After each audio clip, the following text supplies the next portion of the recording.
요즘에 AI를 적극적으로 배워서 사용하고자 하시는 분들이 굉장히 많은 것 같아요. 근데 AI에 대한 정보라든가 지식을 유튜브라든가 이런 곳에서 받아들일 때 병렬 처리라고 하는 이야기를 굉장히 많이 들으셨을 겁니다. 대략적으로는 병렬 처리가 무엇인지 이해는 하고 있지만 정확하게 그것이 무엇인지 알지 못하시는 분들을 위해서 이번 영상에서는 병렬 처리가 과연 무엇인지 조금 알아듣기 쉽게 간단하게만 설명을 드려보는 시간을 가져보고자 합니다. 그럼 화면 보면서 내용 이어가 보도록 하죠.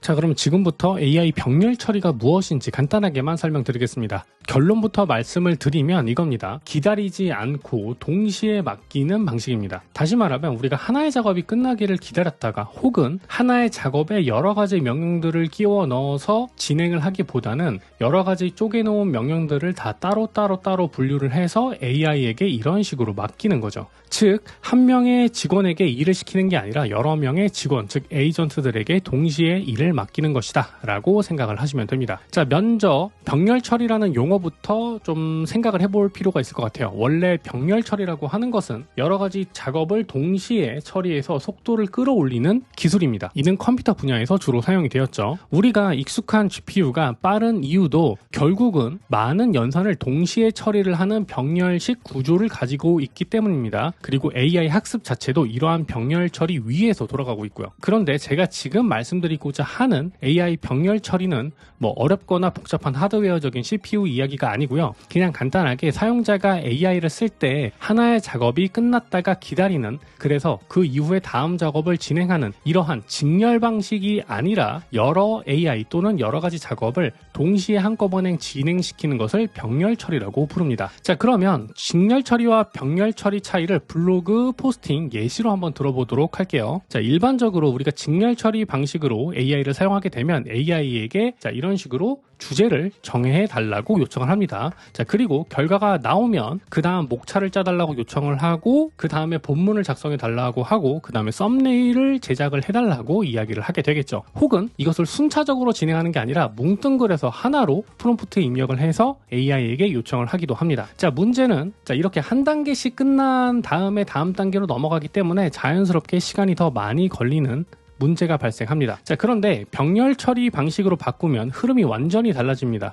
예를 들어서 한 가지 창에서는 주제 후보를 자, 이렇게 뽑고요. 또 다른 창에서는 레퍼런스를 정리하고 또 다른 창에서는 썸네일 문구를 만들어 달라고 이런 식으로 동시에 일을 시키는 겁니다. 결국 같은 시간 안에 주제와 레퍼런스, 썸네일 문구라는 이 세 가지 결과를 동시에 얻을 수 있는 환경이 조성되게 되는 거죠. 자, 이게 바로 병렬 처리의 가장 직관적이고 빠른, 그래서 요즘 사람들이 많이 사용하는 이유다라고 이해를 해주시면 좋을 것 같습니다. 자, 그러면 제가 중간중간에 말씀드리기는 했지만 이러한 AI 병렬 처리를 하면은 좋은 이유가 무엇이냐? 먼저 첫 번째는 빠르다는 겁니다. 같은 시간 동안 처리할 수 있는 작업의 양이 2배, 3배, 많게는 10배까지도 늘어나게 되겠죠. 그리고 두 번째는 결과를 비교할 수 있다는 겁니다. 예를 들어서 GPT라든가 클로드, 제미나이, 그록 이러한 AI에게 각자 다른 스타일로 답을 내놓으라고 명령을 하면 그 중에서 가장 마음에 드는 답변을 고르거나 혹은 여러 개의 결과물들을 합쳐서 내가 궁극적으로 원하는 하나의 목표 결과물로 만들어낼 수 있는 장점이 있습니다. 자, 그리고 세 번째는 막힘이 조금 적다는 겁니다. 자, 예를 들어서 하나가 막혀도 동시에 돌리는 작업이 지속적으로 진행이 될 수가 있겠죠. 자, 결과적으로 시간, 품질, 안정성 이 세 가지를 동시에 잡을 수 있는 방식이 바로 AI 병렬 처리다 라고 이해를 해주시면 될 것 같습니다. 자, 이제 가장 중요한 부분인데 어떻게 하면은 요 AI 병렬 처리를 진행할 수 있을까라는 부분입니다. 첫 번째 방법은 굉장히 간단하겠죠. 일단 우리가 일반적으로 웹브라우저에서 AI를 쓴다고 가정을 하게 되면 브라우저의 탭을 여러 개를 열어놓고 동시에 작업을 진행하는 것도 이러한 AI 병렬 처리의 한 방식이라고 볼 수가 있습니다. 이것은 터미널을 여러 개를 열어서 클로드 코드라던가 뭐 코덱스 이런 것들로도 병렬 처리가 가능하다는 것을 의미를 해요. 자, 그리고 두 번째는 하나의 AI 안에서 작업을 여러 개로 나눠서 진행을 하는 겁니다. 뭐 예를 들어서 어떠한 주제를 주어지고 그 주제에 맞게 요약을 정리하거나 키워드를 정리하거나 인스타용 캡션을 만들어 달라거나 카드 뉴스를 만들어 달라거나 이러한 여러 가지 작업들을 한 번에 진행하는 게 아니라 여러 차례 나눠서 병렬적으로 진행을 해서 작업을 요청하는 것이다 라고 이해를 해주시면 되겠습니다. 자, 그리고 세 번째 방법은 조금 더 발전된 방식이라고 할 수가 있는데 에이전트, 멀티 에이전트 혹은 서브 에이전트를 이용하는 방법입니다. 클로드 코드 같은 에이전트 도구 혹은 코덱스와 같은 헤르메스와 같은 에이전트 도구들을 활용을 해서 서로 각자 다른 역할로 동시에 진행하게 설정을 해 놓게 되면 동시에 여러 가지 업무들이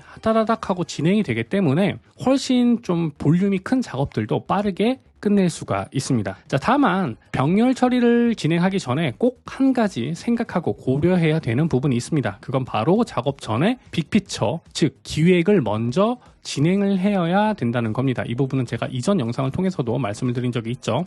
여튼 가장 먼저 해야 할 일은 내가 지금 만들려는 결과물이 무엇인지 확실하게 내 머릿속에 인지가 되고 그것을 정리해 놓을 줄 알아야 된다는 겁니다. 자, 그리고 그 다음에는 결과물에 필요한 작업들이 어떤 것들이 있는지 고려를 해봐야 된다는 거죠. 그리고 마지막으로는 어떤 작업을 어떤 AI 혹은 어떤 에이전트한테 배분을 할 것인지 이 부분도 고려를 해봐야 된다는 겁니다. 자, 결과적으로 병렬 처리는 AI의 속도를 높이는 가장 기본적인 방법이다 라고 이해를 해주시면 될 것 같고요. 물론 그렇다고 해서 처음부터 복잡한 에이전트 방식을 택할 필요는 없습니다. 탭 2개 내지는 터미널 창 몇 개 정도만 이런 식으로 이용을 한번 해보시고 이 방식이 나한테 맞는다라고 싶으시면 그렇게 진행을 하셔도 무방합니다. 그렇다고 병렬 처리가 모든 작업 과정에서 유의미한 결과를 나타내느냐? 사실 그건 아니거든요. 제가 또 이 내용은 다른 영상을 통해서 추가로 말씀드리도록 하겠습니다. 제가 지금까지 AI 병렬 처리가 무엇인지 좀 간단하게 설명을 드렸습니다. 저 나름대로는 조금 쉽게 풀어서 설명을 한 부분이 없지 않아 있기는 한데 그럼에도 불구하고 내용이 조금 어렵다, 너무 산으로 가는 것 같다라고 생각하시는 분들은 댓글 달아주시면 제가 또 거기에 맞게 추가로 설명을 드리는 방식으로 오늘의 영상 마무리하도록 하겠습니다. 오늘 영상은 여기까지입니다. 오늘의 영상이 여러분들의 AI 활용에 조금이라도 더 도움이 되었길 바라며 마치도록 할게요. 지금까지 그리고 앞으로도 전 캡스톤 실무자입니다. 감사합니다.